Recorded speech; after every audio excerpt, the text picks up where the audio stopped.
Bonjour.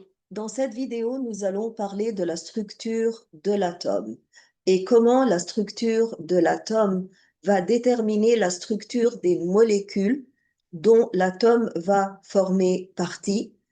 Et ensuite, nous allons parler de la conformation d'une molécule et comment cette structure ou cette conformation va déterminer l'attitude de cette molécule dans les réactions biochimiques et alors comment la structure est parfaitement reliée à la fonction.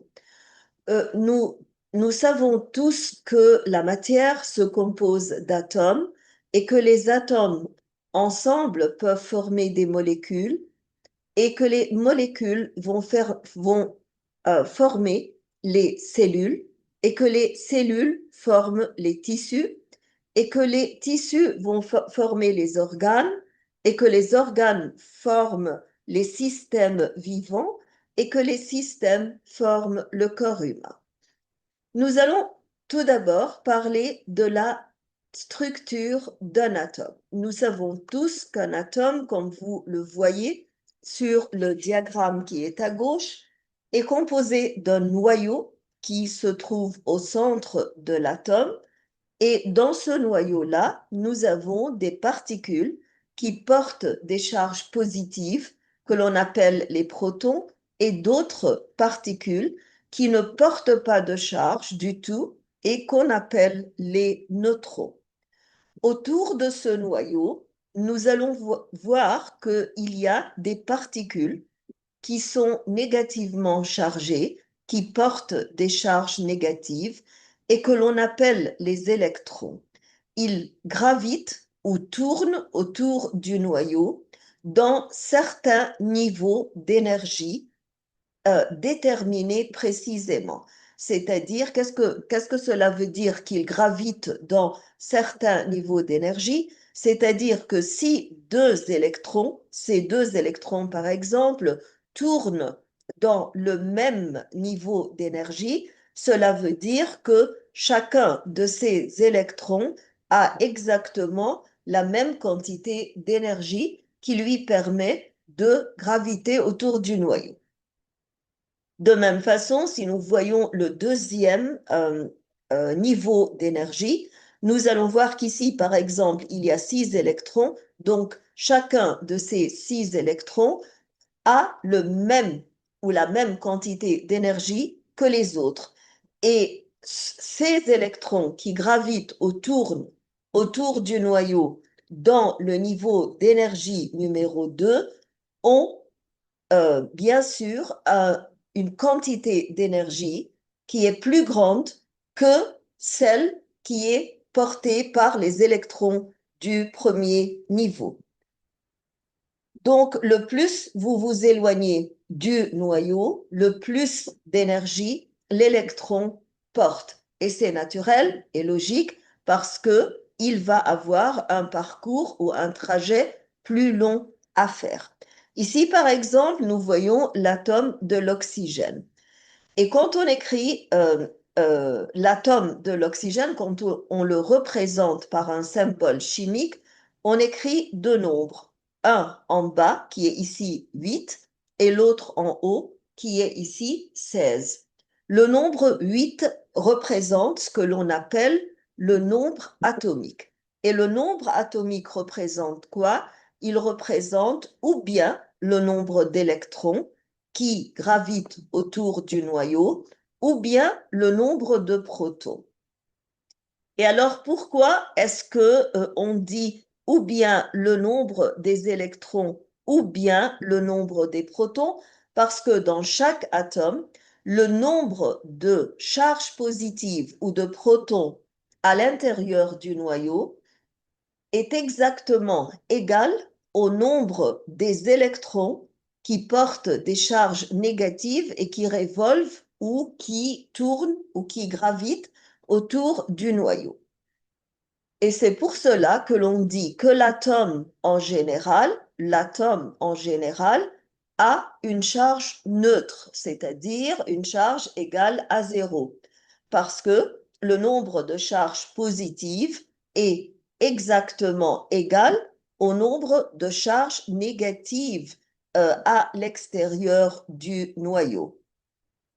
La présence des neutrons à l'intérieur du noyau ne va pas changer la charge du noyau parce que les neutrons ne portent pas de charge. Mais qu'est-ce que le nombre de neutrons à l'intérieur du noyau va faire ou changer? Il va changer ce nombre-là que l'on écrit à gauche du symbole et en haut.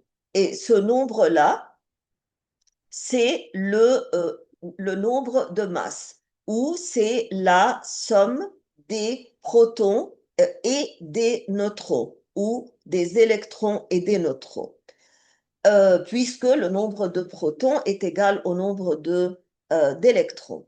Ici, par hasard, on découvre, on se réalise que le nombre de ces neutrons est égal au nombre des protons. Mais cela n'est pas nécessaire dans chaque atome. Euh, ce qui est nécessaire, c'est que le nombre de protons soit égal au nombre d'électrons pour que l'atome soit neutre.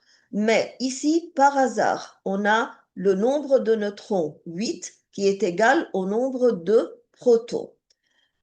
Mais parfois, dans d'autres atomes, on va voir que le nombre de neutrons peut être plus petit ou plus grand que le nombre de protons.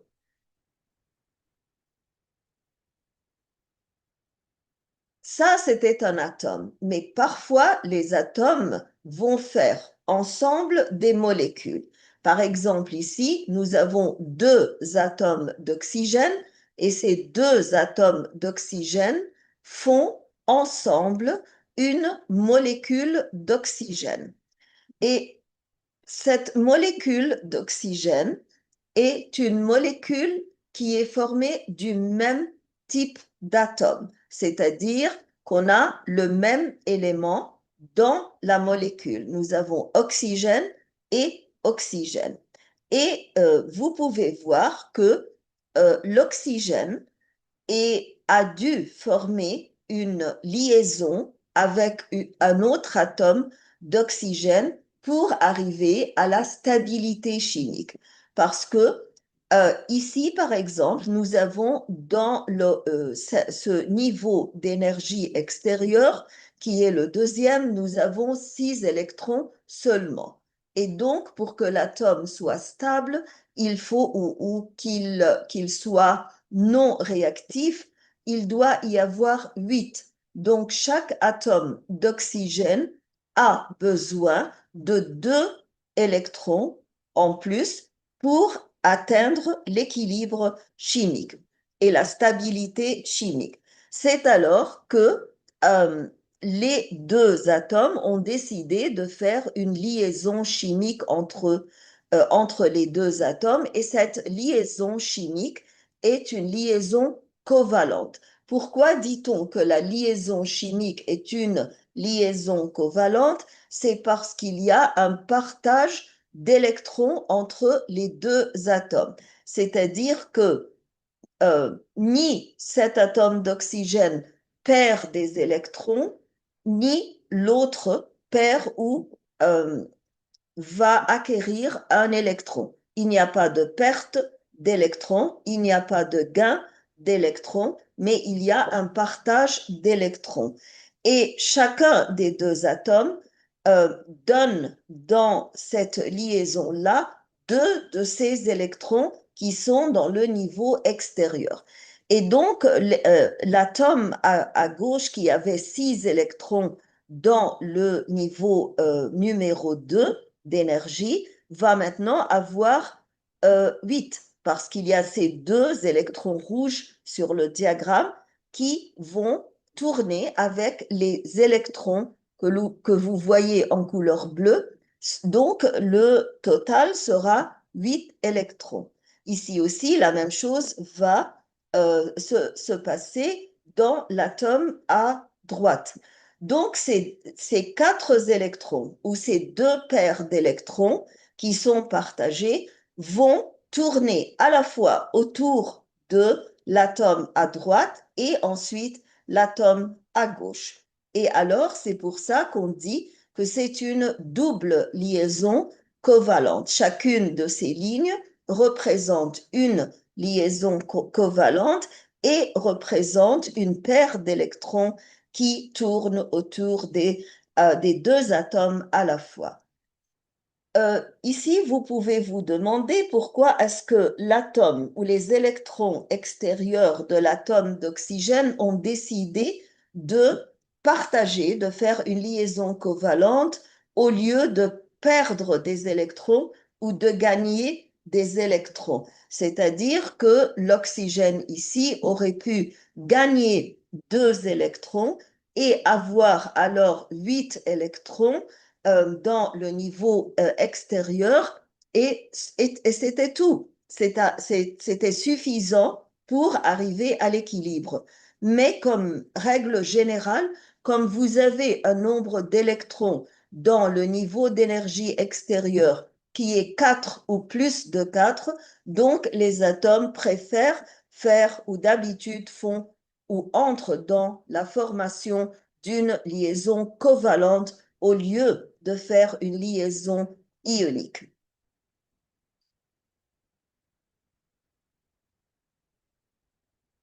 Ici, par exemple, nous avons le sodium.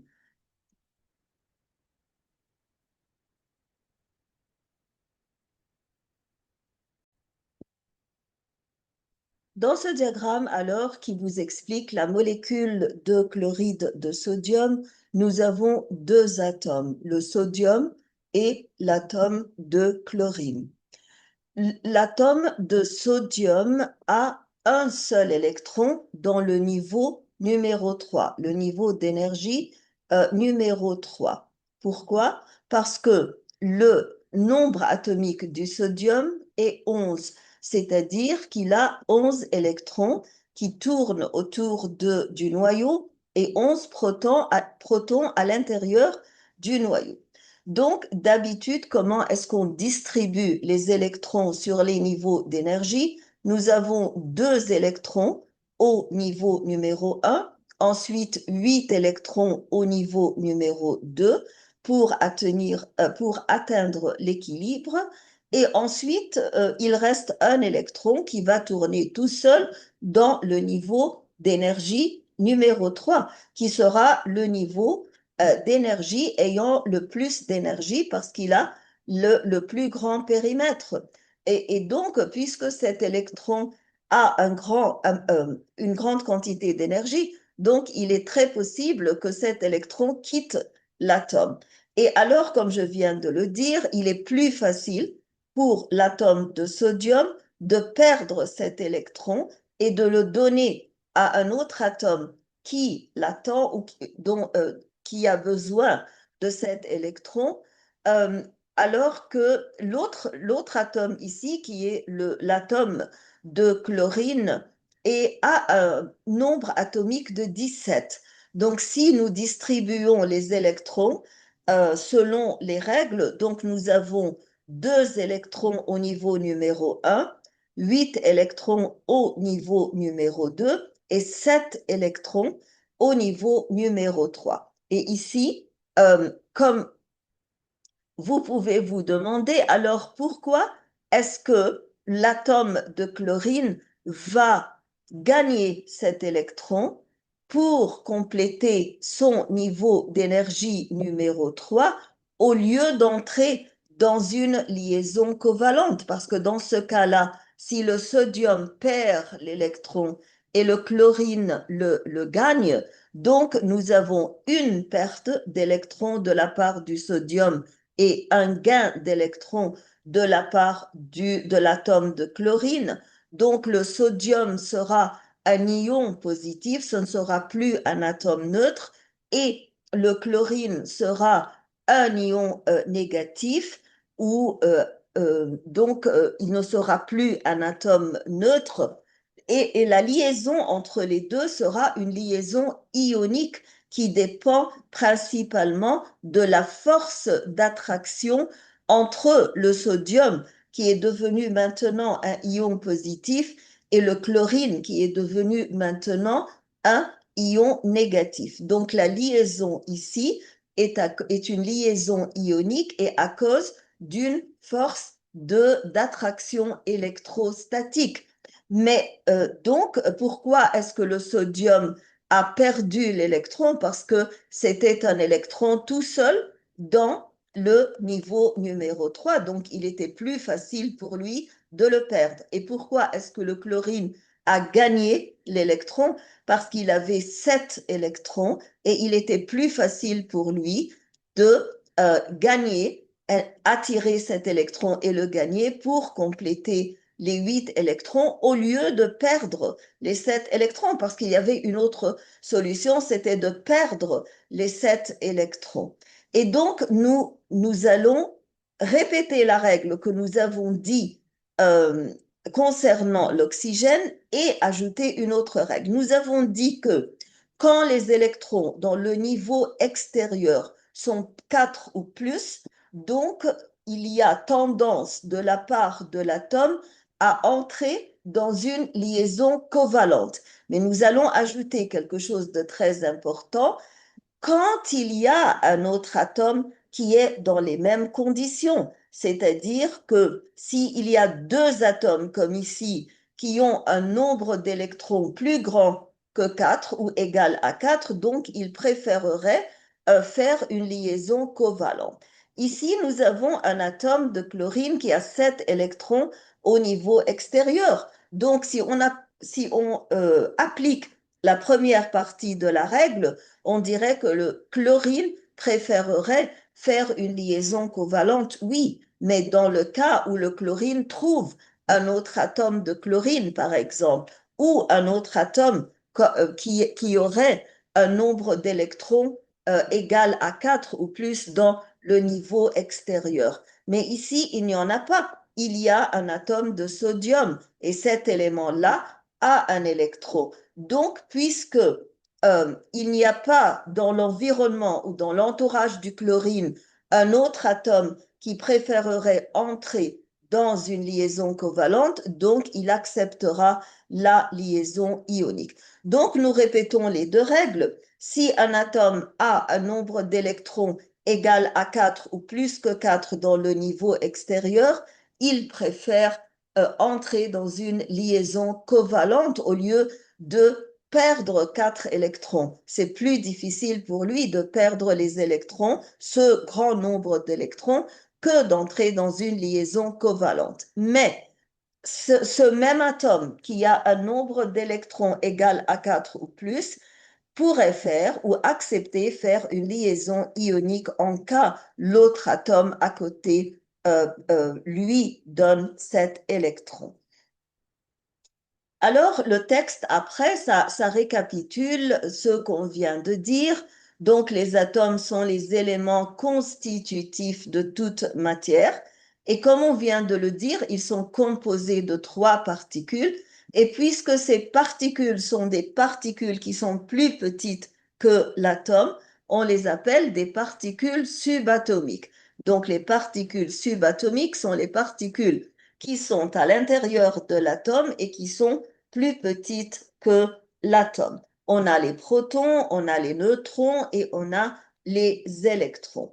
À l'état élémentaire, c'est-à-dire quand l'atome est tout seul et n'est pas encore entré dans une liaison, que ce soit une liaison ionique ou une liaison covalente, donc cet atome, du point de vue électricité, est électriquement neutre. Pourquoi? Parce que le nombre de protons positifs qui sont contenus dans le noyau est égal au nombre d'électrons négatifs qui tournent autour du noyau ou qui gravitent autour du noyau. Mais pour les neutrons, il n'y a pas du tout de charge électrique. Comme vous voyez ici, nous avons 6 électrons dans cet atome-là et nous avons 2 électrons au niveau premier et puis au second niveau, nous avons 4 électrons et le nombre 2 protons est aussi 6. Donc ça, c'est l'atome de carbone. Mais nous savons tous que l'atome a un nombre atomique de 6, mais le nombre de masse est 12. Donc, si vous, si on soustrait, si on fait la soustraction, donc on enlève 6 de 12, donc il reste 6 neutrons.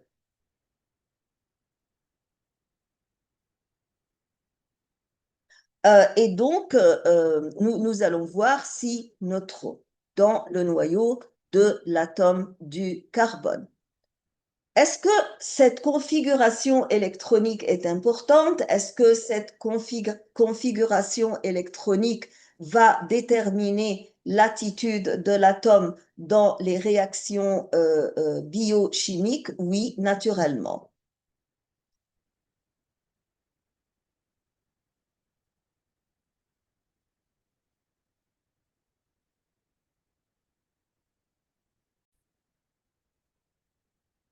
Pourquoi alors est-ce que la configuration électronique est très importante? Parce qu'elle détermine la valence, c'est-à-dire elle va déterminer combien de liaisons cet atome-là peut faire avec d'autres atomes.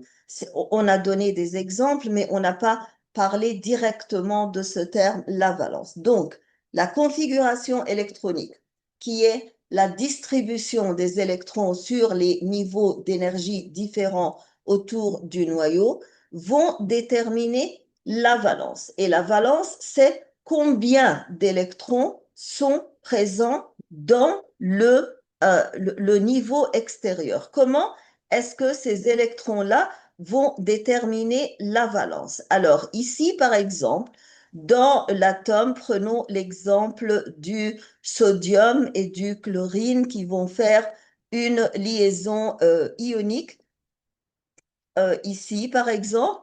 Donc, combien d'électrons est-ce que le sodium a perdu pour avoir 8 électrons dans le niveau extérieur, qui sera maintenant le niveau numéro 2? Il avait un seul électron. Donc, la valence est 1. Et c'est plus 1 parce que c'est une valence positive. Il va perdre 7 électrons et devenir un ion positif. Donc, la configuration électronique ou la distribution des électrons sur les niveaux d'énergie ont déterminé que le niveau extérieur va avoir un seul électron. Donc, la valence est 1. Ici, pour le chlorine, on a 7 électrons dans le niveau extérieur et donc le chlorine avait besoin seulement de 7 électrons singuliers pour compléter ce niveau d'énergie extérieure et avoir 8 électrons. Donc, encore une fois, la valence sera moins 1. Et puisque la configuration électronique détermine la valence, et puisque la valence nous a déterminé combien de charges ont été perdues, donc elle détermine le nombre de liaisons. Ici, nous avons une seule liaison ionique parce qu'un seul électron a été perdu d'un atome et gagné par l'autre atome. Ici, chacun des atomes de l'oxygène avait besoin de 2 électrons. Comment est-ce qu'on a su ça? Parce qu'on avait 6 électrons dans le niveau extérieur. Il était plus facile à l'oxygène de partager 2 électrons avec un autre atome que de perdre les 6 électrons. Et alors, ils ont décidé ensemble de partager 4 électrons ou 2 paires d'électrons. Donc, chaque paire d'électrons va faire une liaison covalente. Donc, la valence ici est 2. La valence de l'oxygène ici est 2 parce qu'il a pu faire 2 liaisons covalentes avec un autre atome et cela a été déterminé simplement par le nombre d'électrons qui étaient manquants dans le niveau d'énergie extérieur. Alors ici, c'est encore une fois l'atome de l'oxygène. Nous avons expliqué ça plusieurs fois et ce diagramme vous montre simplement combien d'électrons peuvent graviter le nombre maximum d'électrons qui peut graviter dans chaque niveau d'énergie. Donc, nous avons ici, dans le premier niveau, nous avons 2 électrons, ensuite 8 électrons qui vont remplir et satisfaire le niveau numéro 2, 18 électrons pour le niveau numéro 3 et 32 pour le niveau numéro 4.